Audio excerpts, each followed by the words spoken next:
Íslendingar vita bara ekki jack shit sjávarútveg. Nei, menn halda bara að þetta séu þessi 2 fyrirtæki sem eru hérna í sjávarútvegi. Það bara 200 fyrirtækja og fjöldi fólks sem býr og starfa við sjávarútveg sem að tengist þessum fyrirtækjum ekki neitt. Hvernig hefði dómsmálaráðherrann Sigríður Á Andersen tæklað málefni Helga Magnúsar? Hvað liggur svona rosalega á að afgreiða veiðigjöldin? Þeim var nú hent óvænt inn í þingið, trúlega til þess að stemma stigu við afsögn Áslaugar Lóu sem þá var í gangi. Það þurfti svona einhverja spjörklípu, eitthvað stórt mál til þess að fela það. En almenni spænski maður hefur engin áhrif á einhverja reglusetningar í Evrópusambandinu. Ekki nokkra einustu. Marja Rut sagði að það væri betra að vera með sæti við borðið heldur en að vera út á gangi. Nei, menna, þú fær bara legusár við sæti á borðið. Ég menna það fylgir því líka, sko, þú veist. Hvað ætlar að sitja við borðið og þú ert ekki að gera neitt. Sigríður Á Andersen, þú vildir að ég myndi kynna þig sem hægri sinnaðasta miðjumann. Ég sagði nú ekki það. Það er fína orð en það er ágætt. Er þetta ekki rétt nefni? Er þetta ekki rétt hjá mér? Jú. Já. Það getur verið. Hvort er skemmtilegra í Sjálfstæðisflokknum eða Miðflokknum? Eða svona heilt yfir? Það er bara mjög skemmtilegt hjá mér núna. Þannig að ég kann ekki svara þessu öðruvísi en það er mjög skemmtilegt núna. Og ég er bara mjög sátt og ánægð með að hafa tekið þetta skref að þarna er svona samhljómur, að vera samhljómur með mönnum og það er bara ánægilegt að vera í þingflokki sem er svona samstíga og allir svona á sömu línunni svona með ákveðnum eðlilegum og nauðsynlegum svona frávikum. Já, þetta er svolítið merkilegt sko. Gengur, ég held að þið myndi fá hærra í senastu kosningum, en ég held að þetta myndi fara hærra.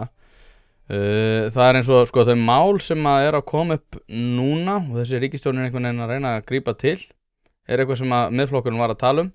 Og eins og tímasetningin hafi ekki verið með ykkur. Já, það er auðvitað eins og það er sko, maður getur ekki alveg stjórna því hvernig menn toppa í svona og auðvitað hafði maður alveg skilning á því í sjálfu sér, maður var undir það búinn, kannski hafi ekki haft skilning á því og þó einhverju leyti að menn sem að vildu refsa Sjálfstæðisflokknum og töluðu þannig svona í aðdraganda kosninga þeir bara gáfust upp á liminu, bara treystu sér ekki í það að standa með sjálfu sér í rauninni á kjördag og ég meni ég þekki mikið af því fólki þannig að það var alveg viðbúið að væri svona en maður bara hlýtur að kasta boltanum aftur til þess fólks og spyrja hvort að það sé bara sátt með sína ákvörðun. Já, það er rétt.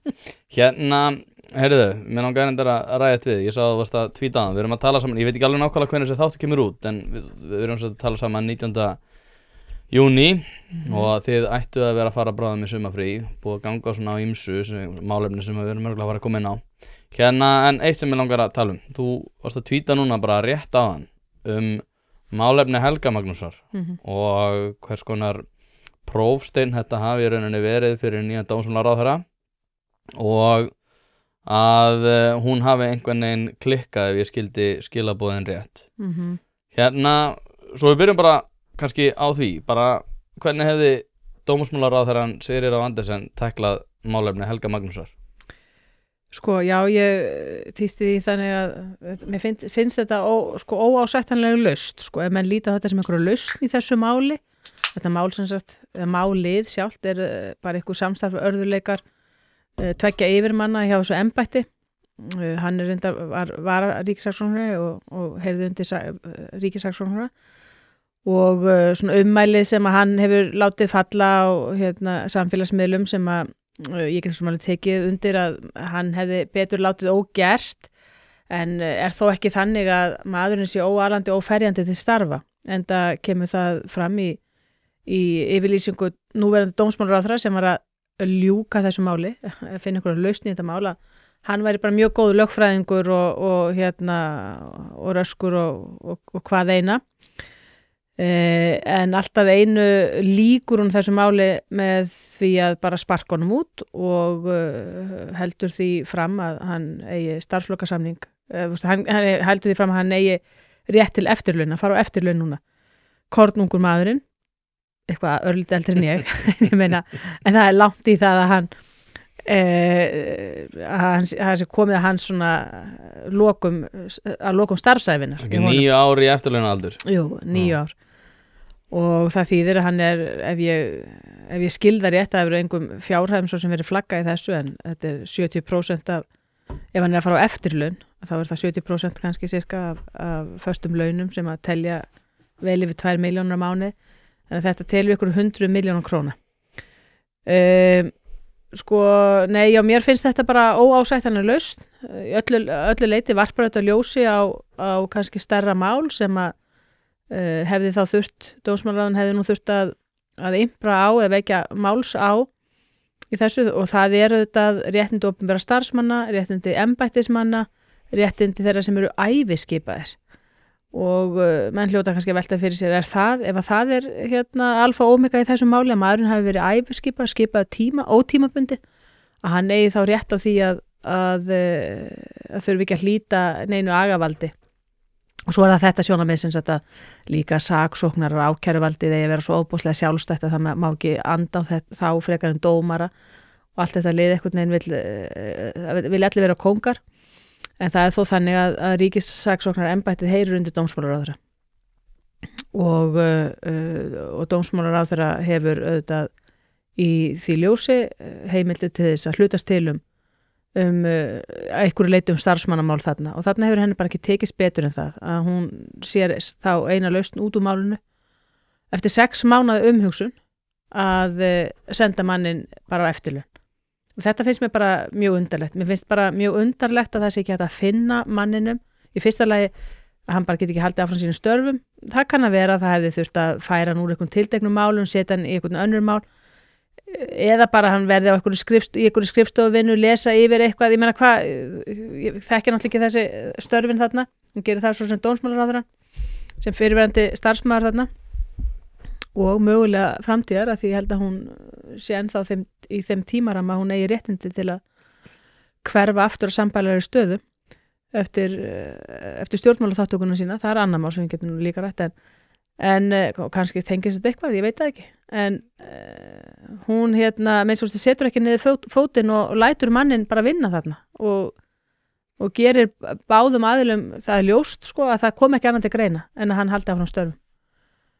Og fyrir dómsmálaráðherra var, að því ég virtist, búin að gera það, og hann mætti til vinnu, en þá var farin svo leið að yfirmaður hans, ríkissaksóknari, óskaði ekki eftir neinu vinnuframlagi, og ríkissaksóknari komst upp með það að vera með starfsfólk þarna við enga iðju, og það finnst mér náttúrulega ámælisvert út af fyrir sig.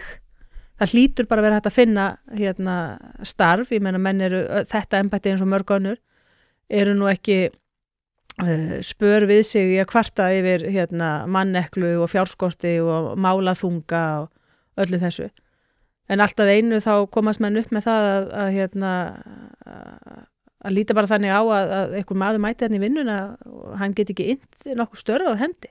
Þetta allt mjög undarlegt. Ég ekki alltaf skrítið að við séum í þeirri stöðu að þetta sé eins og sandkassaleikur á leikskóla, hvernig þessi æðstu stig ríkisvaldsins, það að segja dómstigið, sé á svona ótrúlega einkennilegum stað. Jú, það það, og mér finnst að dómsmálaráðherra þurfa að gera betur grein fyrir þessu. Hvaða sem að leiti til þessana niðurstöðu, nákvæmlega.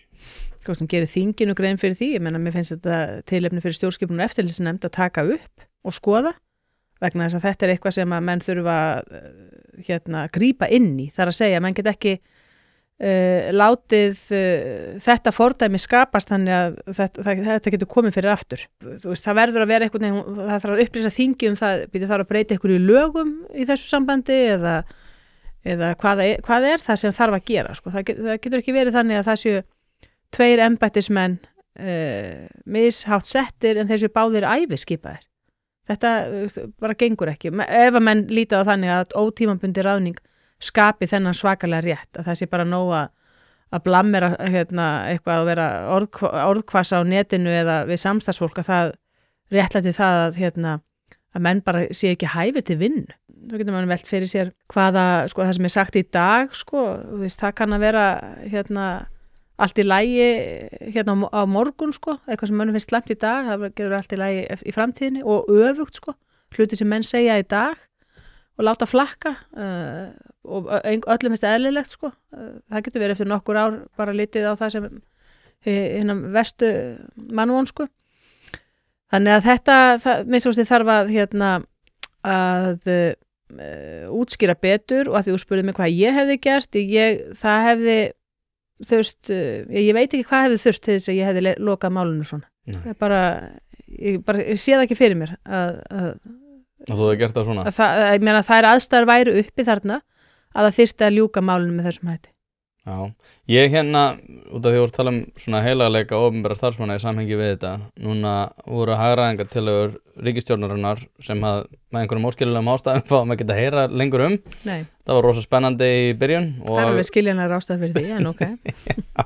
Já, ég skil það allavega ekki. Hérna, þar var einmitt talað dómara og þeir fóru á afturlappirnar þegar það var eitthvað verið að ræða auka störf þeirra og annað þar sem að var eitthvað verið að skoða það hvernig dómarastörfunum er háttað og hversu mikið undirbúningstíma þeir fengju og fækkun dómara, var það ekki eina tilhögun? Fækkun dómara, jú. Já. Og það er hérna, þeir fóru afturlappinar og það bara kerfið bakkaði strax eða kerfið varði sig og stjórnmálamenninni bökkuði. Já, og rökin voru bara þau að það væri nauðsynlegt að hafa svona marga hæstaréttardómara því það væri alltaf einn í fríi sko. Og minnst kosti einn var í fríi og einn námsleyfi og svo var alltaf eitthvað veikur og hvað veit ég. Það er svo öðrum einkareknum fyrirtækjum. Já, og þannig að neini, við höfum þetta dómstóla hérna út allan heim þar sem er bara, þú veist, ákveðin fjöldi og einhverju veikur, þá bitnar það ekkert á rekstri starfseminni, sko, þannig að þetta hefði nú ekki verið óyfirstíganlegur hóll sem að þyrfti að fara yfir í þessu sambandi. Ég er þeirra skoðunar að eigi að fækka hæstaréttardómurum í ljósi þess að það er komið nýtt dómstig með landsréttardómurum sem voru uppalega 15 en nú búið að fjölga þar. Þannig að ég sé ekki tilefni til annars en að fækka dómurum og ég heyri þannig, ég vil frá dómurum sjálfum að þeim þykir sko starfið ansi létt. Það er ekki þannig vinnu álag að það sé að buga menn. Nei, ég er búin að heyra þetta líka sko. En hvað varðum, þú sagðir að vera auðvelt að skilja hvað varðum hagræðingartillögunar? Já, ég segi það nú bara því að þú veist, þessi ríkisstjórn hefur engan áhuga á neinum hagræðingartillögum. Þannig að... En þau höfðu það sem þau lögðu þetta fram, Já, þau lögðu þetta fram, já, og letu fólk fíblaði fólk til að senda inn einhverjar tillögur og svona sem ekkert er gert með, nema síður sé. Þannig að því miður, það var fullt af tillögum þarna sem maður hefði mátt vinna með en ég man ekki til þess að nokkur þeirra hafi eitthvað verið sérstaklega að vinna með þær. Hlaðvarpið er í samstarfi við fyrirtæki sem hafa sett svip sinn á íslenska menningu og eitt þeirra eru Bæjarins bestu pylsur. Ég og þú vitum alveg að þegar við fáum okkur pylsu sem er ekki frá Bæjarins bestu og þá vildum við að svo væri. Það segir það í orðinu, þetta eru Bæjarins bestu pylsur. Þið vitið það, ég veit það, skellið þessu hlaðvarp í eyrun, farið á næsta sölustað og kaupið ykkur tvíhleypu ásamt einhverju góðu að drekka. Hérna komum við inn á það bara eftir smá svona störf ríkisstjórnarinnar sem langar að ræða annað sem er þú hefur reynslaði að vera á þingi, þú hefur reynslaði að vera í þessu svona með að við, þú getur svarað þessa spurningu mjög vítt sko, þegar spurningin er víð. Stemmingin á Alþingi með að við núna er þetta náttúrulega sumir hafa talað að það sé miklu gáðara fólk á Alþingi núna sem er miklu faglegara og hefur svona meiri fagmennska yfir þessu. Svona stemmingin heilt yfir. Hver hefur sagt það? Það er fullt á. Ég segi það. Kristrún Frosta er náttúrulega mín kona, sko. Hún er minn forsætisráðherra. Nei, ég en það er, þú hefur heyrt þetta. Nei, ég verður ekki heyrt þetta, þessi gáðara fólk. Nei, ég tek það bara til mín. En svona heilt yfir stemmingin. Hvernig finnst þér þetta? Það er ágætis stemming, en það sem að mér finnst kannski helsti munurinn á þessu þingi og öðrum sem ég hef setið, ég tók fyrst sæti árið 2008, haustið 2008 tók ég fyrst sæti sem varaþingmaður sko, og kannski helsti munurinn á öllum þeim þingum sem ég hef komið inn á eitthvað, þú veist, öll þingin eftir það. En það sem að ég kannski myndi segja helst væri að það er ákveðnuleiti svona léttara andrúmsloft að mörguleiti á þinginu í dag heldur en til dæmis á og þar síðasta kjörtíðanbili sem ég var náttúrulega ekki á síðasta kjörtíðanbili. Það svona, já, það svona aðeins kannski aðeins léttari stemming, en hins vegar líka ber þetta þing þess merki að það eru mjög margir nýr, að helmingu þingmanna nýr og menn eru lengi að fóta sig í þingstörfunum. Og ég segi það ekki eftir yfirlætið og svoleiðis, það bara tekur tíma að setja sig inn í bara hvernig hlutinni virka, hvernig gangverki virka. Þingmenn þurfa svona tíma til þess að átta sig á hver ábyrgð þeirra við afgreiðslu þingmála. Þetta ekki bara þannig að menn svona spurji ráðuneytið og ráðuneytið og það sé alltaf að vísa í það að ráðuneytið vill koma þessu í gegn og ráðuneytið vill gera þetta svona og svona sko. Það þarf að spyrja gagnrýna spurninga og það þarf að leyfa málum að fá þinglega meðferð og það misskilningur hjá nýjum þingmönnum að halda, og þá við þessa ríkisstjórn líka, að halda að það sé aðal svona helsta dæmi árangur sé sá hversu mikið hægt að afgreiða málum. Það alls ekki árangursmæling. Hversu margar atkvæðagreiðslur fara fram eftir 3. umræðu.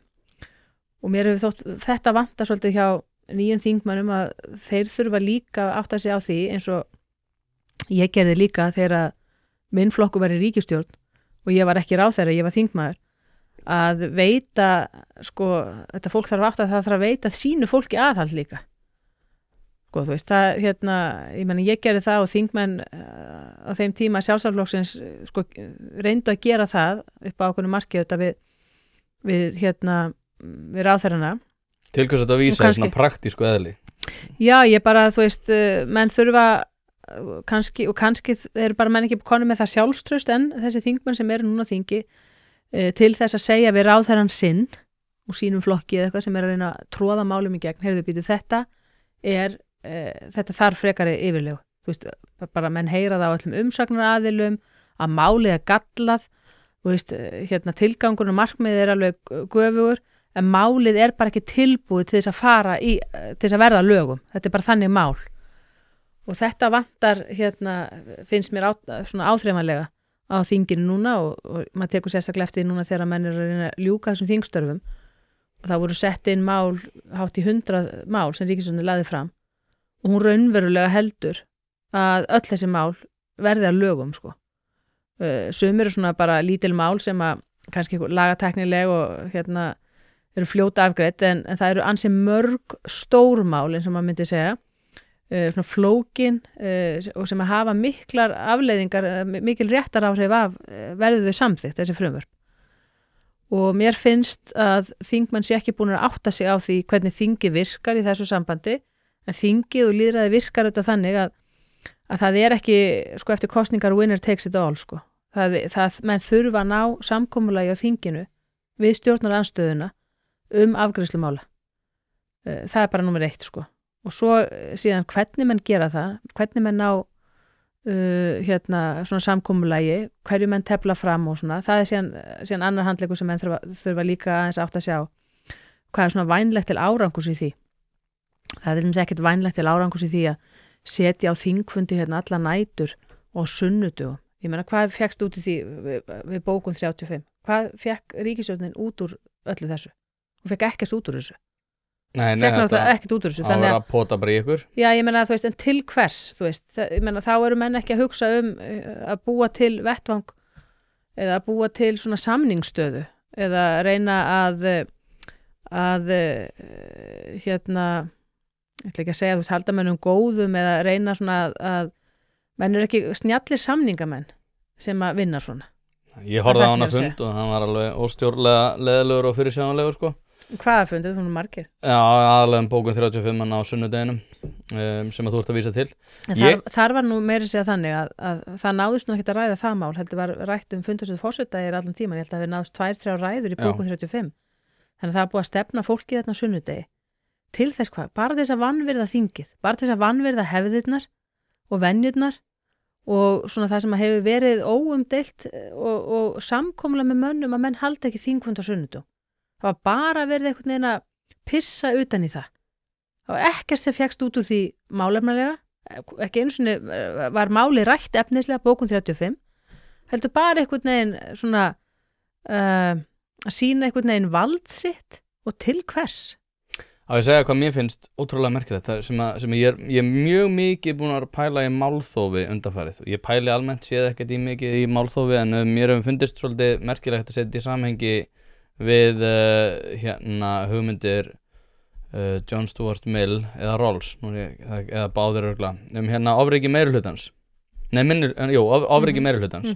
Það sem rætt það að, sko, einmitt eins og þú segir að winner takes it all, að þá einhvern veginn eigi ekki, sko, þá sá sem í minnihluta eiga málsvara.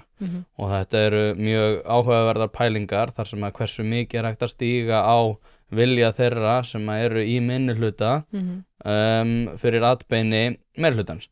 Og sérstaklega þegar maður núna að fylgjast með oft, sko, svona stjórnmálaskýrendum sem hefðu mjög miklar áhyggjur af því að fólk sem að hefði kosið sem sagt á vinstri flokka sem ekki komast inn út af 5% þröskuldnum að það væri einhvers konar lýðræðishalli sem var að eiga sér stað út af því að þau hefðu ekki komast inn og þá var 13%, 13,1% ef ég er að muna töluna rétt þjóðarinnar sem hefði ekki málsvara. En svo ofta, núna einhvern veginn sko það að þeir sem að fengu 40% eða hvað sem að samanlegaður bæði miðflokkur, framsókn og sjálfstæðisflokkur allir að setja sig upp á móti í þessum ýmsum málum að þá það orðin lýðræðishalli líka sko. Þó svo að sé verið að reyna að berjast fyrir hagsmunum þeirra sem eru kannski 40% þjóðarinnar og þessu sérstætt að fylgjast með þessu þar sem að það voru gefin út einhver jöfnunarsæti og fyrir þessi 13% sem ekki komast inn á þing og það var einhvern veginn vont og við ættum einhvern veginn að lækka þröskuldin svo að fleiri flokkar kæmist inn út af því að það var svo mikið lýðræðishalli en á sama tíma þá það sko einhvers konar lýðræðishalli líka að vilja ekki lúta meirihlutanum á sama tíma, þetta rosalega sérstakt.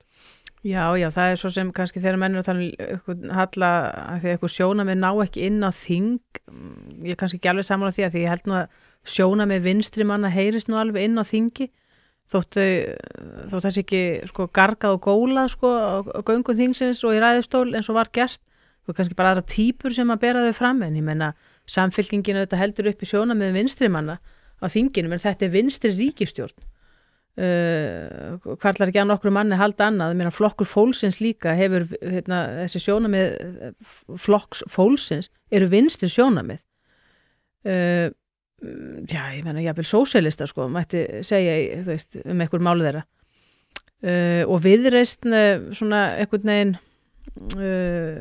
kannski ekki alveg vinstri en svona spilar með þannig að ég nú ekki sammála því kannski að það vanti mikið upp á kannski sjónarmið vinstri manna inn á þingið þú kannski með eitthvað hugmyndum eitthvað tiltengi mál, ég veit það ekki Nei, þú veist hvað ég sem tala sósíalistar, píratar og vinstri græni komst ekki inn en ég meina og bara ég heyri VG kvartar yfir því að vanti sjónarmið umhverfisvernd og og svoleiðis útlendingamálin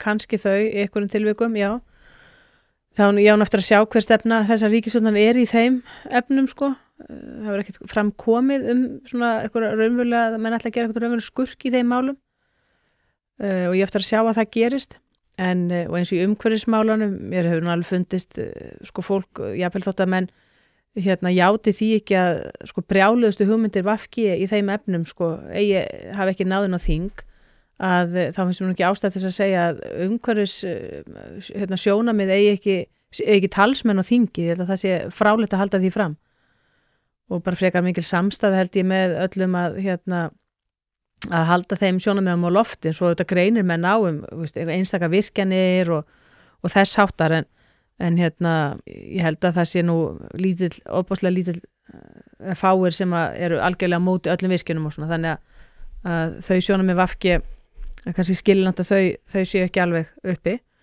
núna en varðandi þá flokka sem þó náðu inn á þing og þennan meirihluta og minnihluta sem þar að þá bara þingstörfin þannig uppbyggð og samkvæmt þingskaparlögum og venjum og hefðum að það óhjákvæmilegt annað en að ná samkomulagi á milli stjórnar og stjórnarandstöðu tiltekin atriði sko, bara framgang mála og þar fram til götunum Þannig að nema menn vilji eins og menn kannski segja, svona, henda kannski á loftið, svona hafa í flimtingum þegar segja, já við getum bara köttað á allar umræður, við getum bara stoppa allar umræður, eða við getum bara funda í júli, við getum bara, mann getur þetta drullað yfir allt og alla, það alveg hægt að gera það þannig.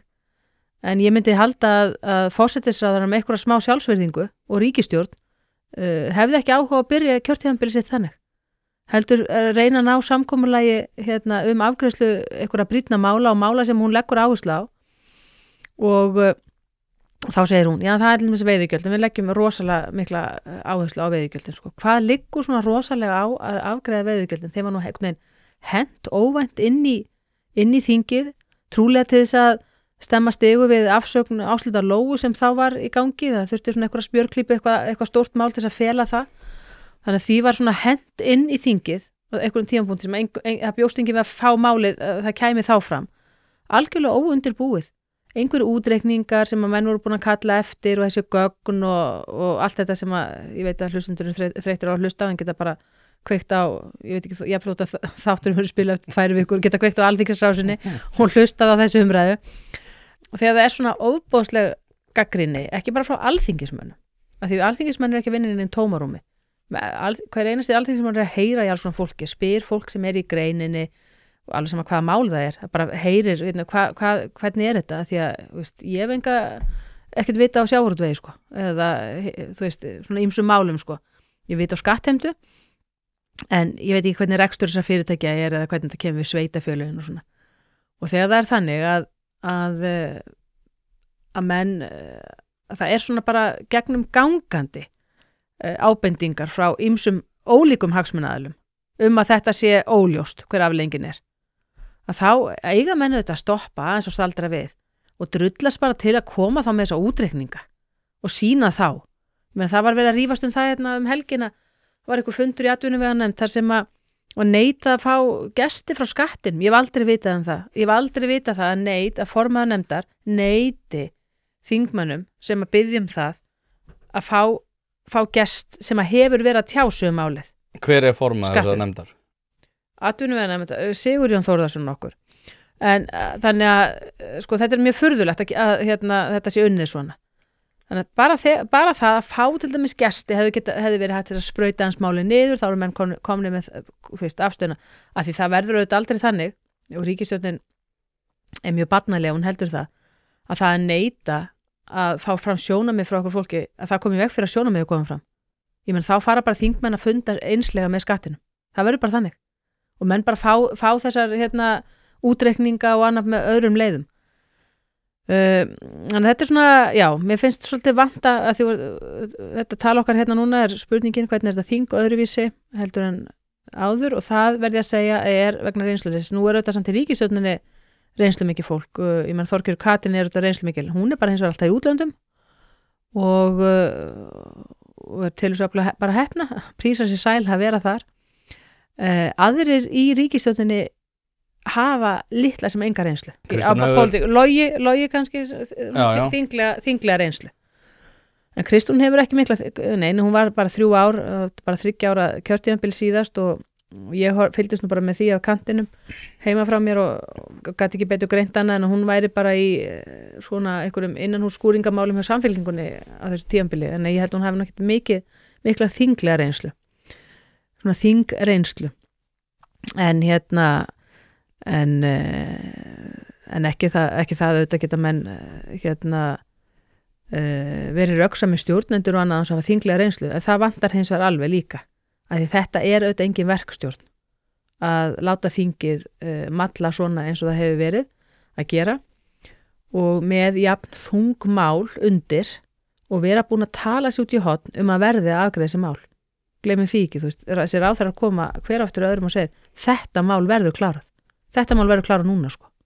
Þannig að þau eru alltaf að íta sig út í horn og það er svo erfitt alltaf að snúa við og viðurkenna einhvern veginn að ok, við látum þetta bíða.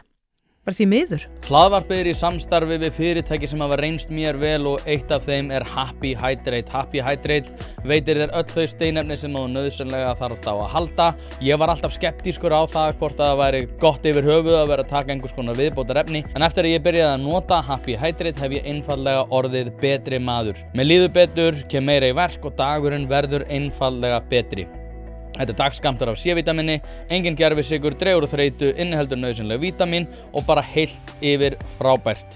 Því mæli ég eindregið með því að þið notið Happy Hydrate og skál fyrir því.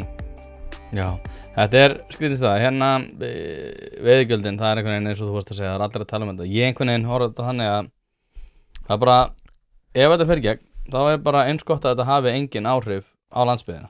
Ég horfði bara á þetta hann og ég ekki með nægilega miklar forsendur. En eitt getið sagt sem þingmaður Reykjavík kjördæmis norður, það sem nú stærsti útgerðarbærinn hérna í Reykjavík, en þetta frumvarp hefur minnst áhrif í Reykjavík Ég meina, ég og þú sem búum hérna í Reykjavík, bæði með þessi í Reykjavík kjördæmis norður, að við verðum ekki vör við þetta, munum trúlega ekki gera það.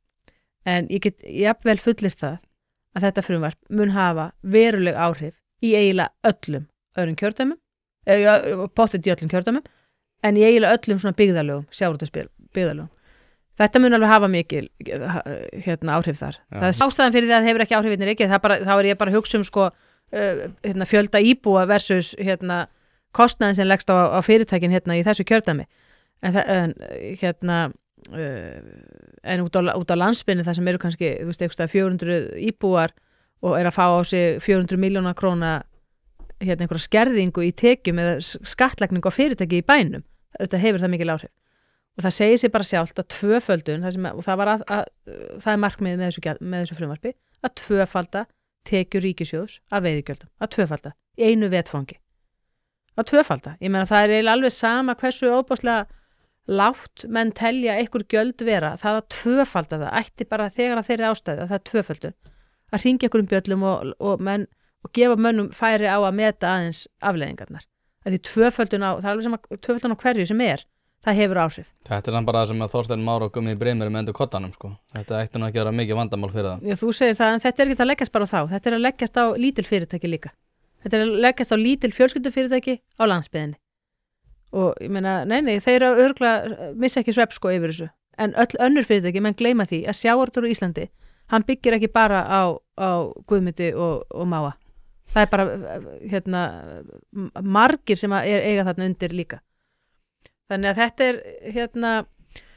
er svona óbilgirni að fara fram með þetta og sérstaklega í ljósi þessi kosningabaráttunni skilst mér, þótt ég hef ekki fylgst með kosningabaráttu samfélkingarna, en skilst mér að Kristrún hefði farið á milli manna og sagt, ég ætla að tvöfalda þetta, mér langar að tvöfalda þetta, taka meir úr spariböknum og tvöfalda þetta gjald, en ég ætla að gera það á nokkrum árum, 10 árum eitthvað.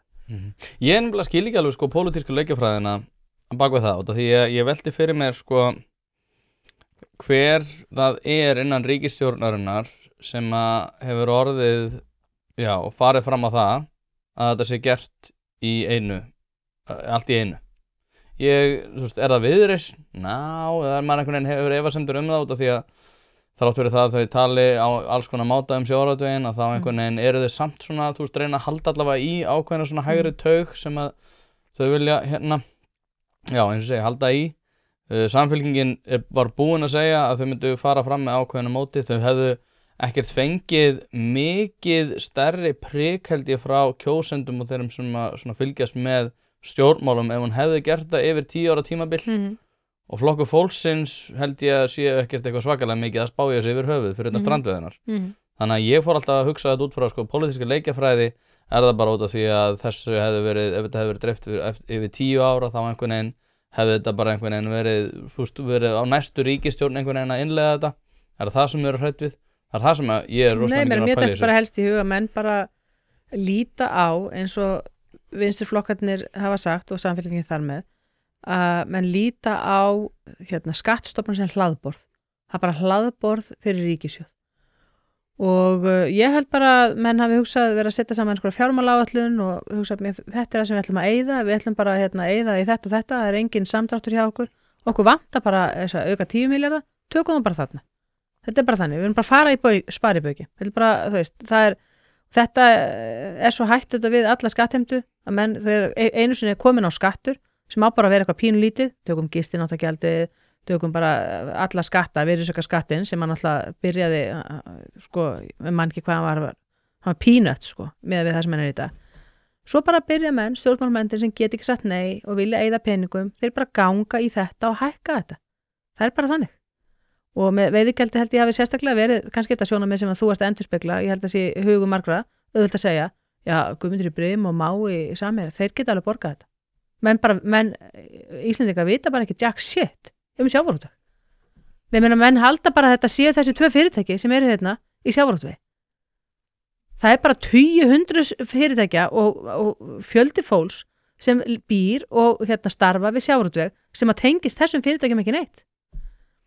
Og það er bara það sorglega við það, þannig að það er kannski það ánægilega við þessa umræðu þetta og þess vegna fagna ég til þess að auglýsingaherferð hjá SFS sem að menn eru að missa vitið yfir bara því að það er eitthvað frægur leikar sem bara helmingu þjóðarinnar er innan við það átt að sjá hver er, en ég fagna þess að þetta vekur umræðu um stöðu sjávarútvegs á landsbyggðinni.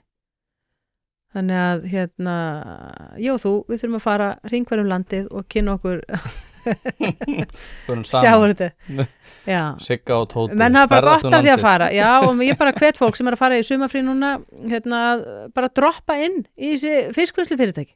Já, og bara heimsækja þetta fólk sem er að vinna við að draga fisk upp úr sjó og alls konar fiska. Tengdafjölskyldan er á Vestfjörðum, Ég í rauninni var á þessari skoðun sem að þú ert svona að lýsa lengi vel, að þetta væri eitthvað svona smákonga fyrir bara einvörðungu.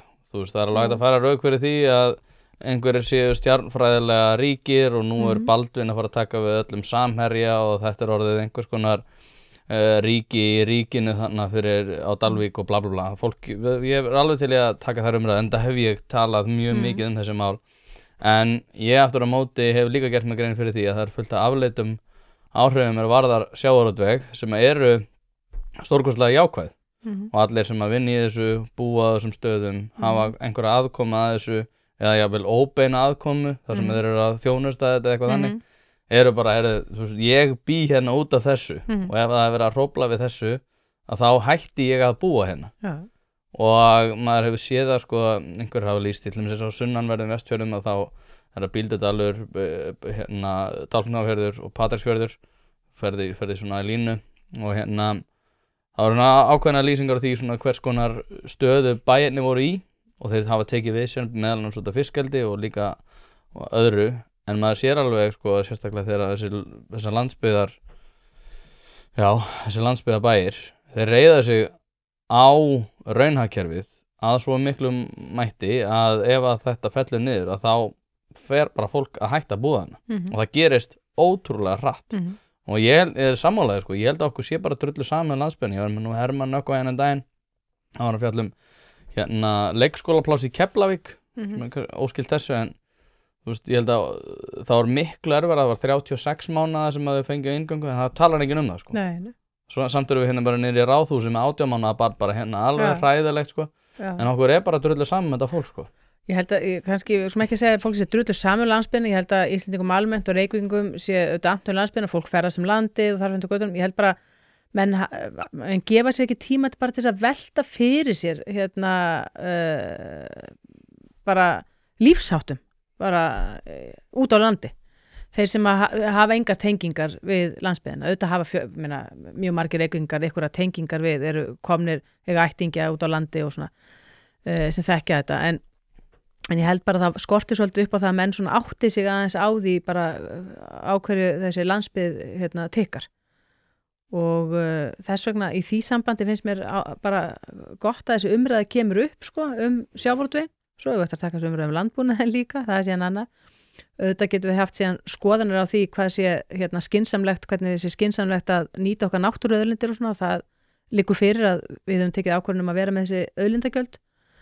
En það er hins vegar ekki til velfarnað fallið að mínu mati að líta á þau sem einhver sparibauk sem hægt bara að hækka og hækka þegar vantar pening. Það bara gengur ekki. Það þarf að vera eitthvað system í þessu galskapets sem sagt en og það ekki og mér finnst mjög skrítið að ríkisstjórnin skuli standa svona að þessu og mjög réttmæt og málefnileg spurning sem þú leggur fram af hverju var allt í einu ákveð að gera þetta í einu vettvangi. Við höfum ekki fengið svör við þessu á þinginu. Nei. Akkur það Hlaðvarpið í samstarfi við Stöndu og mikilvæg fyrirtæki og eitt af því Polsen. Polsen.is til þess að skera hvað eina, hvort sem þú þarft að fara í bílrúðu skipti eða einfallega bílrúðu viðgerð, þá ferðu inn á Polsen.is. Ef það stjarna í framrúðunni þá bara bókaru tíma á heimasíðunni, ferð með hann og hann tilbúinn samdægurs. Ekki vera með stjörnu í bílrúðunni, Polsen.is. Láttu græða rúðuna strax í dag. Nei, Víðir náttúrulega var frétt núna bara rétt á hann, að menn erum tala saman að hann hefur sagt á fundi 5. júní þegar hann að tala við EMN að það hefði vissulega breyst forsendurnar fyrir þessum hugleiðingum, að hún hefur sagt að það væri örugglega koma til með að hækka veiðigjöld en að það hefði ekki fylgt sögunni eða jafnvel ekki verið sagt að að þetta er gert í einum vettvangi en ekki yfir eitthvað tímabil sko. Ég ætla að halda því fram og nú er ég ekki að tala um stjórnmálum en ég ætla að halda því fram því að þú varst eitthvað að draga úr og segja að fólk ekki alveg drullu sama.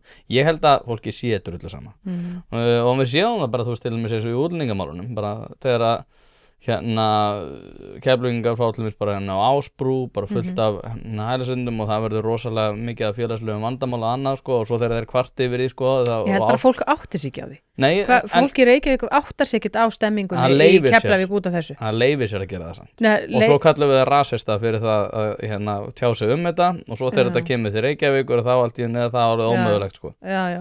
Nei, ég held að margt fólk bara áttir sig ekkert á því hvað er að gerast í Keflavík með þessi mál eða hvernig sjávarútvegunin er rekin á landsbyggðinni, bara fólk áttir sig ekkert á því. Það er enginn, hvaða fréttir fæ ég úr Keflavík, þú veist, einhver húsmóður í Vesturbænum, ég þekki engan í Keflavík, þannig maður þarf að setja sig inn í það ef maður ætlar að fá okkur vitneskju hvernig staðan er. Þannig að það er enginn sem er bara fara í sína vinnu og græða á daginn og grilla á kvöldin, hann er ekkert hann fær engar þessar fréttir sko. En þess vegna er svo mikilvægt að við þinglega meðferð í svona málum að þá sé reynt að draga upp alla anga og ég heyri það alveg í veiðigjaldamálinu, ég heyri það alveg á landsbyggðarþingmönnum, stjórnarmegin, að þeim líður ekkert vel með þetta frumvarp og mér hefur þótt bara svo upplýsandi fyrir mig að geta tekið þátt í umræðu með veiðigjöldin við fyrstu umræðu í andsvörum við alla landsbyggðarþingmennina. Bara til að heyra aðeins bara frá þeim, spurja, hvernig horfir þetta við hjá þér? Mikið að fyrirvændi sveitarstjórnarfólki sem situr núna á þingi, ég held að það sé nú ábyggilega kannski eitthvað með, mér svolítið margir hafa komið á sveitarstjórnunum núna og það fólk getur aðeins svona varpað, þeir þingmenn geta aðeins varpað ljósi á kannski aðra hluti sem manni dettur ekki í hug hérna í Reykjavík.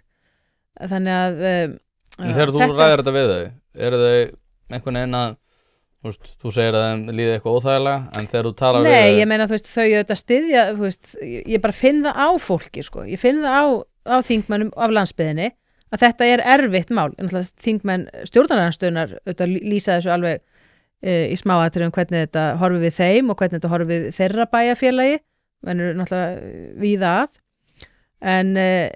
en þingmenn sko stjórnarmeirihlutans hafa þagað svona þunnu hljóði svona flestir en nú kemur náttúrulega reyndar Víðir inn sem að svona bendir á að þetta sé ansi bratt, hann er búinn að átta sig á því hann segir samt og svo var hann spurð út í þetta aftur sko, það segir hann að það stiði þetta heilsugar sko. Já, heilsugar þessa bröttu tvöföld ég meina, það er þetta sem ég á við og sem ég sagði í upphafi að menn vantar kannski svolítið sjálfstraust til þess aðeins að setja sínu fólki stólinn fyrir þetta sko, þingmennunum þú veist, það er ekki alveg hægt að valta svona yfir þingmenn, hugmyndin er ekki þannig að ráðherrar bara komi inn og þingmenn í sama flokki á ráðherran að þeir séu bara eins og maurar á þúfu að byggja undir ráðherran, það er ekki þannig og ráðherran á að ráðherrar á hverjum tíma eiga auðvitað að sko sjá ljósið eða eiga auðvitað að þiggja sjónamið frá þingmönnum síns flokks og þeir hafa bara þeir heyra annað heldur en ráðherrarnir og þeir eiga bara að taka því fagnandi þegar þingmenn úr sínum eigin flokki koma með varpa fram aðvörunar orðum. Það þarf ekki alltaf að gera það, ég er ekki að segja það opinberlega og svona en menn eiga að taka þetta samtal og ég óttast að það sé bara ekki þannig samtöl tekin innan stjórnarflokkana eins og ég þekki samtölin hafandi verið ríkisstjórn, hafandi verið ráðherra og þingmaður í þessi ár eins og ég þekki þau úr mínum þingflokki. En bókun 35, það þitt hjartans mál? Já, nú byrjum við á því og hefst nú... Mér sko, ég ætla samt alveg að segja, mér finnst það alveg, alltaf þegar miðflokkurinn talar þetta, þá, og ég ekki alltaf sammála miðflokknum, en í þessu máli, þá ég bara, það hlýtur að vera eitthvað sem einkennilegt hana. En svo kemur Þórdís Kolbrún og segir að þetta sé ekkert mál, við erum með alls konar lögmenn sem hafa verið út í Strasbourg og annað, þeir segja að þetta sé ekkert mál, en svo eins og þegar, og nú ég ekki löglærður, en ég stjórnsýslufræðingur, þannig að ég skil eitthvað af þessu lagadótöllu, ég einhvern veginn get ekki séð hvernig þetta ekki stærra skref heldur en margir vilja láta líta út, að við séum að fara að skrifa upp á það að reglur sem eru frá Evrópusambandinu gangi framar íslensku lögum. Bara þessi setning finnst mér að vera bara svona, heyrðu, eigum við ekki að ræða þetta? Jú, það það sem við höfum verið að ræða og bara ég vona að það við hlustað á alla ræðurnar 2-3 sólarhringa sem við vorum að ræða þetta og við fyrstu umræður enda líka en já, þetta sko aðalega kannski fyrst og fremst sko lögfræðilegur óskapnaður í rauninni, þetta mál þetta frumvarp til almennra laga þessi almennu lög, það væri auðvitað hægt að afnema þau bara strax á morgun, ef það væri sett í dag, þá væri þetta afnema á morgun, þetta ekki stjórnarskrárgjafinn sem að setja þessi lög, þetta bara almenn lög sem að veita öðrum almennum lögum forgang fram yfir önnur almenn lög sem sagt munu til dæmis veita eldgömlum lögum forgang yfir glæný lög ef þeim ber ekki saman að því gefnu að það sé verið að innleiða EES rétt og það auðvitað mikið í íslenski löggjöf í dag þar sem að verið að innleiða EES rétt og ég held sko að fyrst og fremst muni þetta hafa í fyrsta lagi, ekki fyrst og fremst en í fyrsta lagi muni þetta hafa þau áhrif að sko réttaröryggi borgarana sé sko aðeins skattað vegna þess að menn get ekki almennilega alltaf treyst í hvort að einhver lög sé muni gilda eða verði dæmd ógildið ekki vegna þess að mögulega sé einhver önnur eldri löggjöf eða jafnvel einhver reglugerð sem að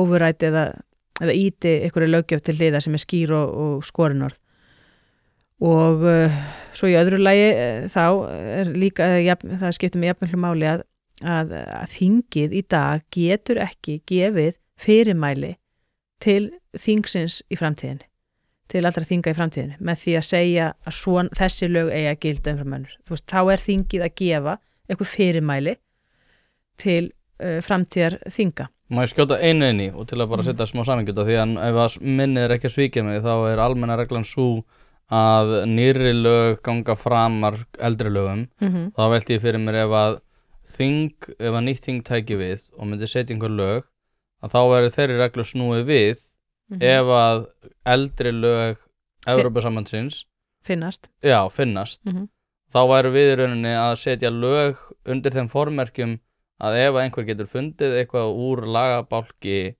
Evrópusambandsins, að þá þau lög sem að Alþingi væri þá að setja eru ógild, þrátt fyrir það að þeir vita kannski ekki af því. Það reynda kveðið á það í þessu sko, að við erum ekki að tala öll lög Evrópusambandsins. Það verður að vera búið að innleiða lögin íslenskan rétt. Skilur við. Þannig að við erum alltaf að tala íslensku lög í þessu sambandi. En þessi með sko að nýrri lög gangi framar, hún væri samt út ef að við hefðum einhver tíman innleitt. Nei, hún væri út ef að við myndum til dæmis setja eitthvað lög í dag að glerglös væri bönnuð en síðan myndi komið ljós að árið 2015 þá kemur fram í einhverjum almennum lögum að það mætti, þú veist, alltaf væri heimilt að nota glerglös sem önnur glös og eitthvað svoleiðis. Þá myndi þessi lög sem við erum að segja glerglös bönnuð, þá myndu þau ekki gilda, heldur þá myndu menn vísa í þessi gömlu lög. Já, nákvæmlega. Sem samt, sem sko brot á tvennskonar forgangsreglum sem í gildi eru. annars verður reglunni sem þú nefndir að ný lög ganga framar eldri og hins vegar líka reglunni að sérlög ganga framar almennulögum. Þetta væri sérlög sem bannaði glasið í dag, það væri sérlög sem alla jafna ætti að ganga framar almennu lögunum frá 2015 að heimila allskyns glös og þar á meðal glerglös, að þá myndi samt almennu lögin taka yfir sérlögin. Sko þetta svo mikið rugl að maður veit ekki hvað maður á að byrja í þessu og ég hef sagt við sjálfa mig í rauninni frá upphafi og það allt til að taka það fram að ég var í hópi þess sem samdi frumvarpið því Þórdís Kolbrún fékk mig á sínum tíma til þess að semja frumvarpið sem lögmaður og ég gerði alla fyrirvara þetta mál. Ég hefði sjálf aldrei lagt þetta mál fram. En menn voru að reyna að flagga einhverju gagnvart eftirlitsstofnun ESA sem búin að skrifa nokkur bréf og hóta Íslandi einhverju málsókn og svona. Það ég get rætt það ítarlega og eftir algjör þvæla. En það sem ég hef hins vegar alltaf sagt að mér er raunverulega til efs að kæmi til kasta ef þetta mál er samþykkt núna í dag og við myndum lenda í þessum aðstæðum eins og ég var að lýsa með glerglasið og það væri einhver að leita réttar síns vegna þess að glerglasið væri bannað og einhver væri að nota glerglas og hann vildi ekki að hann væri að nota glerglas og það færi í mál. Mér er bara hreinlega til efs að Hæstiréttur eins og ég hef þekkt Hæstarétt hingað til að hann myndi fara að dæma svona þvælulega, bara myndi taka undir þessa þvælu og fara og dæma það að eldri lögin, almennu lögin frá 2015, að þau myndu gilda af því að árið 2025 hefði menn satt almenn lög sem segja þau ætti að gilda. Mér finnst þetta svo mikið rugl að mér til efs að Hæstiréttur myndi gera það en ég ætla ekki að fullera neitt og ég myndi ekki setja ég myndi setja 0 krónur á Epic Bet ef menn færa dæmi þetta vegna þess að það hefur bara sýnt sig að dómstólar eru því miður mjög skapandi í sinni framkvæmd, hefur verið undanfarin ár og Hæstiréttur Íslands kannski ekki alveg undan skilin því rugli eins og margir dómstólar erlendis hafa verið að feta sig í illu heilli en þetta minnst er svo, þetta brýtur svo gegn bara grundvallar hugtökum og grundvallar lögfræði í rauninni að stappan í sturlun og enda hefur maður nánast verið sturlar í ræðum að ræða þetta mál en svo er það eitt að hver eru bestu rökin samt að móti þessum mér finnst þetta hljóma svo galið meina bestu rökin með þessu, að móti? Nei, með þessu, að móti þínum málflutningi. Að móti? Ég heyri því fleygt mjög oft núna að þetta sé að til þess að koma í veg fyrir að fólk verði af réttindum sínum, gagnvart EES. Það látið veðri vaka að Íslendingar séu mögulega að verða af alls konar réttindum í EES vegna þess að við höfum ekki innleitt þessa reglu. Þá er því til að svara að í fyrsta lagi verður fólk ekki af neinum réttindum sem EES-rétturinn kveður á það nema af því að Íslendingar hafi ekki innleitt það. Það breytist ekkert með þessu, það þarf alltaf að innleiða EES-réttin. Og í þessu fæðingarorlofsmáli sem er nýjasta máli kemur ekkert nýtt fram, það er ekkert nýtt í því máli, annað en það að þar hafði reglugerð vissulega verið innleitt reiknireglu, útreikning á fæðingarorlofi, EES-regla verið innleitt í reglugerð. En lögin voru ennþá látin standa óbreytt, íslensku lögin. Og Hæstiréttur bara sagði, við höfum bara það kerfi, eins og allir aðrir í heiminum, sem lúta réttarfari okkar, eða sem er eins og sama réttarkerfi okkar, með allir lýðræðisríki, að lög ganga fram að reglugerðum. Og maður hlýtur að spyrja sig, af hverju óskapnum var þegar reglugerðum var innleitt, af hverju var ekki bara löggjöfin löguð að því? Og þá er því til að svara, ég veit það ekki, en það liggur fyrir núna frumvarp á Alþingi og við erum að afgreiða það út úr velferðarnefnd, það sem ég sit, einmitt breytingu á fæðingarorlofslöggjöfinni til þess að mæta þessum forúrskurði EFTA-dómstólsins á sínum tíma fyrir mörgum árum, það er núna fyrst. Ég meina, ef menn vildu, og það er ekki einu sinni, ég bara segja það, þið getið bókað það hjá okkur, að það er ekki einu sinni alveg með skýrt hvort það sé verið að innleiða þá reglugerð með réttum hætti. Því það það eru alls konar möguleikar í útfærslu á þessari reiknireglu EES vegna þess að EES-reglurnar eru oft almennar reglur sem að þarf stundum að útfæra og það er ekkert endilega víst að það verði útfært réttilega í þessum lögum þannig að það er ekkert menn eru ekki með bókun 35 að koma í veg fyrir ágreining það mun áfram koma upp ágreiningur alls konar mál, ég meina lögfræðin er þannig og það er oft ágreiningur túlkun laga, auðvitað lögin að vera eins skýr og hægt en stundum bara verður það þannig að menn reyna að byggja rétt sinn á einhver annari túlkun.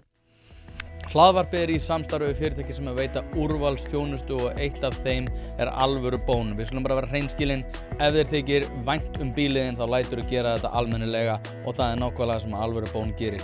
Ferð með bíliðin, hvort sem það eru alþrif, djúphreinsun, mössun eða hvað eina, þá skellur þér á Alvöru Bón og lætur degra við bíliðin. Farðu inn á vefsíðuna og tryggðu þér 10 tíma klippikort, þá þarftu bara ekkert að vera að pæla í þessu. Alvöru Bón, kíkið á þetta, þið verðið ekki fyrir vonbrigðum. Má ég skjóta inn í hann út af því að sko það er eitt sem mig langaði líka að skilja og þú kannski, ert með svaraði þessu, ég gerum ekki, kannski ert ekki með það en út af því að sko það var þetta fjárfrelsi sem við fengum 92 og svo svona var undirbyggt næstu ár sem að er þetta, eins og segja, fjárfrelsi var náttúrulega svona lykil þátturinn, það er að segja frjálst flæði, fjármagns, vöru og þjónustu fólks og Vöru og þjónustu, já, ég nefndi það bæði, já, allavega. Og þetta þótti rosalega frábært og hefur verið frábært, en svo einhvern veginn gerist það á einhver tímapunkti að þá fer öll lagamál að vera innleitt samlega þessu. Þar sem að árið 92 hann var komið inn og sagt heyrðu, við fengum allt og við þurfum ekki að gefa frá okkur neitt, sem var bara flott og frábært, en svo einhvern veginn á einhverju tímapunkti kemur bara inn, heyrðu, allar EES-reglur og allt þetta EES-dót hefur líka með ykkar lög að gera. Hvenær er það? Það er svo sem bara í upphafi, menn tóku það menn tóku meðvitað ákvörðun það með EES-samningnum. Samningurinn sjálfur er bara almennseðlis og kveður á þetta. En hann kveður þá líka einsleitni á svæðinu.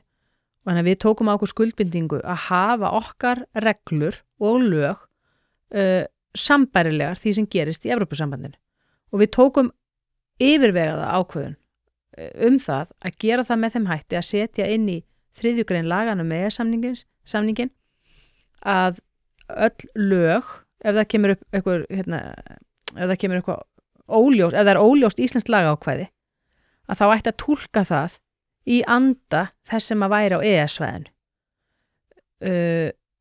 Við tókum meðvitaða og yfirvegaða ákvörðun það að innleiða ekki þessa skripunum einsleitni þannig að öllu löggjöf frá EES hefði forgang við myndum, þú veist, það var ekki þannig. Við innleitum EES-löggjöf og hún myndi hafa forgang. Við tókum meðvitaða ákvörðun að innleiða ekki bókun 35 eins og verður að leggja til núna. Heldur með þessu túlkunarreglu. Og það hefur alltaf verið gert, en stundum er það þannig að er einhver óljós regla og menn segja, ég vil að hún sé túlkuð eins og í samræmi með EES-regluna, en þá kemur ykkur á móti og segir, nei, en það er reyndar löggjöf til hliðar sem er alveg skýr og skorinorð og það er ekki hægt að túlka þetta í bága við það, sko. Af því að við búum við réttaríki og það sem blífur er skýr bókstafur lagana. Við getum ekki fara að túlka, ef það stendur skýrt, stendur, allir þurfa að vakna klukkan 8 á mótnana, þá er ekki að túlka það að því EES-rétturinn segir að menn eigi að hafa eitthvað svigrum frá 8 eða frá 7 til 10 á mótnana. Þú veist, ef að lögin segja bara hér, þau eru skýr. Þannig að þetta er bara, svona hefur þetta verið framkvæmt og þetta hefur verið bara gengið alveg ljómandi vel í Íslandi í rauninni, alveg með ólíkindum, fyrir svona lítið stjórnkerfi eins og við búum að og lítið land, þá hefur þetta gengið algjörlega hnökralaust að mestu. Auðvitað hafa ykkur þurft að leita réttar síns og farið í mál og svona, svo auðvitað gerast kannski auðvitað eins og ykkur hafa bent á auðvitað mistök að menn að EFTA-dómstóllinn hafi veitt mönnum einhver einstaklingum einhverja skaðabótaskyldu vegna brota, vegna þess að EES-samningurinn kveður ekki á það. Hann kveður ekki á að menn einstaklingar eigi skaðabóta. Ísland getur orðið skaðabótaskyld eða þurft að bæta gagnvart samningsríkjum sínum, en ekki gagnvart einstaklingum. En það fjallaði dómur fyrir mörgum árum, þar sem að það var búið til það fordæmi sem auðvitað eitthvað sem að löggjafinn hefði auðvitað þurft að láta sér varða og ekkert útiloka að menn gerir það í dag ef að menn ætla að fara svona róa á þessi mið alltaf að sækja eitthvað skadabætur fyrir að menn hafi ekki innleitt eitthvað aðalatriði þetta íslensk stjórnvöld og alþingi hafa alla burði til þess að innleiða allan þann rétt úr EES sem mönnum hugnast þannig að þú veist, það ekkert menn ekkert að þurfa að sækja hann með einhverju bókun 35, menn eiga bara innleiða það sem menn vilja innleiða. Ég hins vegar bendi á að það ekki allt í EES rétti sem réttindi, það ekki allt bara peningar í vasan fyrir almenning sko, það alls konar dellumál þar líka sem að almenningur myndir alveg örugglega líta á sem kvöð og órétt og bara bölvað bögg og mér dettur í hug eitt til dæmis úr hruninu. Menn tóku hérna gengislán, hægri vinstri, einstaklingar og fyrirtæki, eins og hérna fyrir hrun sko, fyrir fjármálahrun 2008.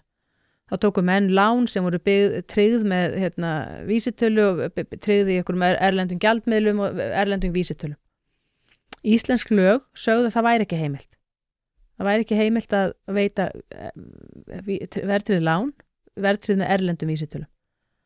Ok, svo fellur dómur hér, þegar hrunið og allir setja uppi með og lánin hækkuðu hérna margfalt. Ég veit ekki hvort, ekki okkur allir hlustendur og áhorfendur þessa þáttar sem að, voru kannski fættir, en hérna... Sumir voru ekki fættir, sko. Nei, sumir voru ekki fættir, þetta var, en það bara margfald, fólk stóð uppi bara með margfaldaðaskuldir. Og ykkur fer í mál, út af þessu að því menn keyptu mjög gjarnan bílana sína á svona lánum en líka hús og fyrirtæki voru að kaupa hérna tæki hérna fyrir í reksturinn og þar fram til göttunum. Keyptu marga flatskjái eins og einhver nefndi. Já og hérna þetta var náttúrulega árin þarna fyrir hrun voru náttúrulega orðin það var náttúrulega svolítið of gott þess að vera satt en ok, menn hérna höguðu sér svona. Síðan fer ykkur í mál og reyndar ekki hefðbundið ekki mál svona sem að sko sem alla málsástæðum var telt fram og svona þannig að þetta var svona smá kannski skítretting hjá honum en hann nær að fá það að fá þá niðurstöðu hjá dómi að gengislánin séu ólögmætt þetta lán, þannig að hann slappi að borga allt lánið og í framhaldinu fara auðvitað allir í slík mál og endanum hættu menn að fara í mála því bara bankarnir gáfust upp og það var bara komið fordæmi en það var hins vegar borið undir dómstóli í einhverjum málum að býtu hvernig gat þetta verið bannað á Íslandi að vera með gengislán af því að við erum í EES og EES-samningurinn hann alveg skýr með það að frjálsi fjármagnsflutningar eiga að vera og það fellur undir þetta í rauninni að geta boðið erlend lán og bankarnir náttúrulega teldu þessu fram sem bankarnir sátu uppi með mikinn kostnað af þessu og sérstaklega þegar voru að ræða fyrirtækin sem tóku lán hjá bönkunum fyrir rekstrarfé gengistryggð af því það var líka meira sér gildi tilskipun, eitthvað reglugerð eða reglur hjá EES sem að festa það í sessi að lán tryggð erlend svona gengislán alveg heimil, eiga að vera heimil en þá var fellt á því hérna á Íslandi að gegn skýrum ákvæðum íslenskra laga að þá gæti EES-rétturinn ekki hrindt því til hliðar þannig að þetta myndi ekki gerast í dag nei, menn ef menn ætla að þú veist, svo síðar var farið út í það mörgum árum seinna fór þingið í það að innleiða þessa reglugerð og þessar reglur Evrópusambandsins, EES-réttarins innleiða þannig að núna eru gengislánin heimil og reyndar með takmörkunum vegna neytendalána og það var þá metið þannig eins og það væri þá í samræmi við EES-réttin það mætti vera með einhverjar takmarkanir á því vegna EES-réttarins en ég bara bendi á þetta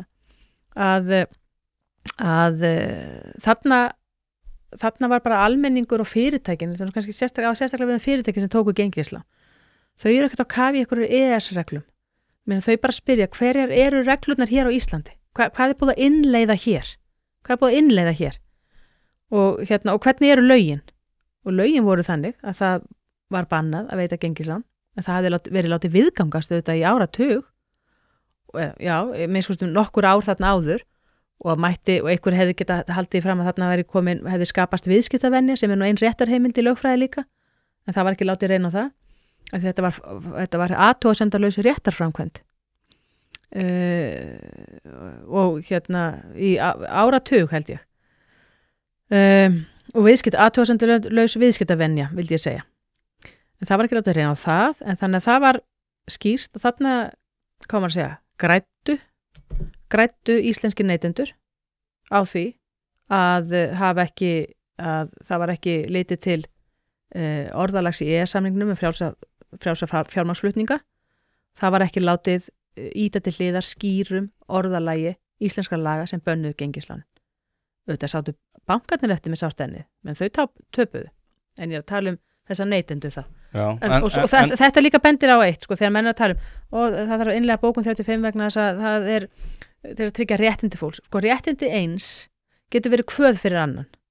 Þannig að það er ekki alveg þannig að mér finnst það ómerkilegu málflutningur hjá stjórnmálamönnum í dag sem að tala fyrir þessari bókun 35 að þetta snúist allt það að almenningur eigi að fá réttindi sín samkvæmt EES-samningnum. Það er bara svo mikið sem að EES-samningurinn leggur á herðar neytendum líka. Og ég ætla ekki að byrja... Sem við höfum tekið á gullhúða. Það þarf ekki einu svona gullhúða til þess að það sé bögg fyrir okkur. Við tökum bara sem dæmi allar umhverfislöggjöfina, loftslagslöggjöfina sem var reyndar aldrei hluti af EES-samningnum upphaflega, en er einhvern veginn búin að, menn hafa einhvern veginn húkað það inn í EES-samningin og eru núna með reglur að kaupa loftslagskvóta frá Slóveni og hinum að þessum löndum og setja einhverja kvóta á skipafélögin. Þetta endar þetta í vasa neytenda, sko. Brýtur þetta ekki líka gegn nálæðareglunni? Jú, líka. Það er það líka. Það er nú þess vegna sem að... Mér finnst svo margt skrítið við þetta. Ég einhvern veginn, sko, út af því að mér hefur fundið svo einkennlegt. Út af því að það er... Já, sko, nálæðaregla, bara segja eitt. Sko, nálæðareglun þessu er þó þannig að því að menn eru ekki orðin það galnir ennþá, en hvað veit ég hvað menn gera á morgun með að við, málflutningin í þessu. Menn eru ekki orðin það galnir að þeir eru að leggja til að EES-rétturinn bara gildi óháð því hvað Alþingi segir, sko. Við bara verðum að fylgja því. En það verður, ég spáði, það verður auðvitað einhvern tímann stefið, sko. Og heldur er það þannig að við verðum alltaf að innleiða EES-réttin til þess að hann hafi gildi hér. Það er að segja, það er ekki nóg að vísa bara í EES-samningin og svona, það þarf að vísa eitthvað tilskipun reglugerð, hún þarf að vera innleidd annarkvort með reglugerð eða með löggjöf sem kemur inn til Alþingis og afgreitt bara alveg eins og önnur lög. En hvernig verður það þegar við erum komin í ESB eftir 2 ár? Já, svo er það náttúrulega, svo auðvitað er þessi vegferð ríkisstjórnarinnar núna, tekur þessu fegins hendi frá Þórdísi Kolbrún og Sjálfstæðisflokknum þessu frumvarpi vegna þess að auðvitað er þessi vegferð núna bara liður í aðlögun að ESB. Ef við samþykjum þessi lög, þá verður þetta sagt eftir 1 ár, EES-reglur hafa hvort er forgang á íslensku löggjöf. Hvað er eftir? Göngum bara í Evrópusambandið. Og þá er hins vegar komið spurningin nálæðaregluna sem að þér er andum og mér líka og almenningi ætti að vera það líka að menn verða að hafa, að mínu mati, tök á að hafa áhrif á lagasetninguna. Og það gera menn á Íslandi í dag. Menn geta hent út þingmönnum, menn geta hent út einhverjum stefnumálum eins og hefur komið í ljós með VG og þeirra málflutning, menn þeim var hent út, menn geta hafnað því, menn hafa engin áhrif á einhverja reglu, Spánverjar hafa engin áhrif á hinn almenni spænski maður hefur engin áhrif á einhverja reglusetningar í Evrópusambandinu, ekki nokkra einustu. Marja Rut sagði að það væri betra að vera með sæti við borðið heldur en að vera út á gangi. Nei, ég menna, þú fær bara legusár við sæti á borðið, ég menna, það fylgir því líka, sko, þú veist. Hvað ætlar að sitja við borðið og þú gert ekki að gera neitt. Þú bara að sitja á borðið, þetta er eins og þetta lið hugsa. Svo æðislegt að sitja á borðið, fá kleinutnar og fá snitturnar og fara til útlanda og fara í kampænsboðin. Ég hef gert þetta allt saman. Það kemur ekkert út úr þessu. Nei. Og það, almenningur, sko, heldur hann sé með crazy people á þinginu við Austurvöll, sko. Nei, fariði bara út, sko. Það er margfalt verra. Það er þannig. Og það gerist ekkert og þar er lobbyismin, menn hafi ekki séð lobbyisma fyrir þeir fara til Evrópusambandsins og sjá hvernig lögin þar verða til. Af hverju halda menn löggjöfum sem bannar alls konar bíla, dísilbíla og hinn á þessa bíla, af hverju halda menn að hún sé komin til? Þetta er bara stanslaus lobbyismi.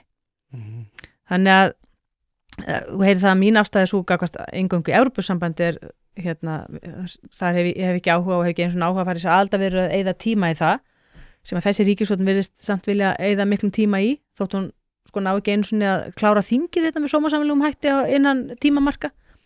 En þetta bókun 35 svona hluti af þessu. Já, mér hefur fundist það eitt ótrúlegt sem að hefur verið tekist einhvern veginn að halda ákveðni hulu yfir og það Draghi-skýrslan sem ég hef rendað eins yfir og hún miklu verri heldur en fólk almennt sé telur sko. Og svo þegar ég spyr fólk sem að tala fyrir því að ganga í ESB og svona bara, þeir verið lesið Draghi-skýrsluna það bara hjákátlegt að bera fram þessa spurningu sko. Nei, ég meina hún hefur nú eitthvað verið í umræðinu líka menn nú að benda á hana, ég hef nú bara lesið umfjöllun hana, ég játa það, ég hef ekki lesið skýrsluna sjálf en ég hef lesið umfjöllun hana og hún kemur ekki óvart, hún kemur reyndar óvart að hún hafi verið sett fram sko. Ég nú bara, og af hverjum líka, hann einsti koppur sko. Já, það kemur alveg á óvart að þetta hafi fengist framlagt sko. En ég held að það hafi bara verið að því að menn kannski eru orðin stressaðir sko í Evrópusambandinu og þeir þurfa að vera það gagnvart bara hagvexti og einhverju nýsköpun það í gangi og Já, við verðum bara frábæra leiðsauki með Guðmund Fertram og fleiri sem að geta búið til nýsköpun og skapað og fleira. Við erum bara frábær leiðsauki þannig 2027. Já, hvað fáum við í staðinn? Við fáum sætið við borðið. Sætið við borðið og legusár. Sigríður Á. Andersen, þetta var mjög skemmtilegt. Við fórum, þetta var sko, mér nefnilega sko því að ég hef oft pælt í þessu út frá svona þurrum málefnum sem að lagabókstafur fyrir svona flesta. En þetta hefur svo mikil áhrif á okkur. Og ég einhvern veginn hef aldrei skilið á okkur, við höfum alltaf einhvern veginn svona áhrif, áhuga, segi ég, af afleitum afleiðingum. Svona þvælu, sko. Óvæntum neikvæðum afleiðingum. Já, þá það einhvern veginn rosa spennandi, sko, að tala rosalega mikið afleitu afleiðingarnar. Svolítið svona eins og hefur verið að gerast til dæmis með útlendingamálin hefur verið að gerast með orkumálin hefur verið að gerast með hinn ýmsu mál þar sem einhvern veginn og jafnvel stjórnmálamenn leyfa sér þetta sko að vera einhvern veginn að grípa alltaf í einhver svona afleitt vandamál þess sem að vond útlendingastefna leiti til eða vond orkulöggjöf leiti til eða einhver annar efna en eins og ég segi, mér veist þetta allir einhvern veginn bókun 35 og allt það sem við erum að tala vera einhvern veginn rót ýmissa annarra þáttar sem getur komið til með að versna sko. Já, ég vona Ísland á náttúrulega bara, Ísland þetta frábært land og það svo mikil tækifæri hér sem eru ekki öðrum löndum að það engin ástæðis að vera mjög svartsýnn en og í rauninni alls ekki svartsýnn en það hins vegar líka vont ef menn eru bjartsýnir og hófið fram sko og halda að hlutinni bara reddist og það sé hægt að ganga á bara menn og fyrirtæki hér með skattheimtu og menn þurfi ekki að huga að eins og allir með þessum útlendingamálum að þetta sé einhvern veginn, það er nú eitt sem maður heyri sko að þetta sé allt á niðurleiðinu að það þurfi ekki að huga að þessum málum, þau bara leysist einhvern veginn að sjálfu sér, það svolítið mentalitetið auðvitað hjá okkur Íslendingum, þetta reddast allt einhvern veginn. Það kemur annað vandamál á morgun og þá hverfur hitt vandamálið en við erum að forðast við erum að bara grípa, að vera svolítið snöggir að grípa þau vandamál sem eru uppi og reyna að leysa þau og reyna að gera engan skaða með því sko, því það eru allar aðgerðir og allt sem við gerum hefur eitthvað svona unintended consequences, reyna að gera kannski ekki of mikið í einu líka, það er líka það sko og því marki eru þessi þingmál öll þau eru kannski því marki brend að menn eru að reyna að gera allt og mikið á mörgum sviðum allt á skömmum tíma, þannig að menn fá ekki frið aðeins til þess að velta hlutunum fyrir sér. Nei, ég get tekið eiginlega undir allt þetta, líka sko þeir eru spurningur eiginlega aldrei svara sko út af því að þú nefnir hérna réttilega, það er svo gott að búa í Íslandi og maður að heyra þetta frá fólki sko. Ég einhvern veginn gefi lítið fyrir það þá svona framsetningu því að sko það líka við þurfum miklu frekar að spyrja okkur sko af hverju gott að búa í Íslandi af hverju varð gott að búa í Íslandi já, algjörlega þetta var, og þú veist þegar fólk eitthvað að segja það er svo gott að búa í Íslandi, þá er ég bara, mér er alveg sama. Já. Hvernig ætlum við að viðhalda því? Já. Af hverju Og var það bæta gott? það, og að bæta Og bæta það. Mhm. Það er eina sem við þurfum að pæla í, sko. Við Já. getum ekki verið að klappa okkur á baki fyrir Já. það sem að kynslóðanar undir okkur Nei, byggu til í sjálfur sér, sko. Og Nei. kannski þín kynslu. Já. Það er hægt að fara rauk fyrir því. En Sigga, ótrúlega gott að sjá þig. Já, takk Þangað fyrir til boðið. næst og hafa það gott. Takk sem leis.